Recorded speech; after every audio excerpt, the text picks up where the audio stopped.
यार ये बिल इतना ज्यादा क्यों आ रहा है? हम तो पहले ही तंग है।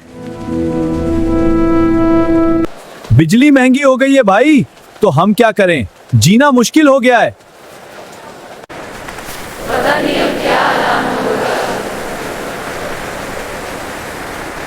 भाइयों, बिजली महंगी जरूर हुई है, लेकिन इसके पीछे एक बड़ा फलसफा है। कौन सा फलसफा? हम तो बिल देखकर ही बेहोश हैं। हम तो बिल देखकर ही बेहोश हैं। अगर बिजली सुस्ती कर दें तो पंखा ज्यादा चलेगा, और अगर पंखा ज्यादा चलेगा तो ठंड लगेगी। क्योंकि ठंड लगेगी तो आप कम बिजली इस्तेमाल करेंगे, लेकिन पहले आप ज्यादा इस्तेमाल कर रहे थे, इसलिए कीमत बढ़ाना जरूरी था। सर, हम पहले ही कम इस्तेमाल कर रहे हैं, फिर भी बिल ज्यादा क्यों है? तो फिर हल ये है, बिजली कम इस्तेमाल करें।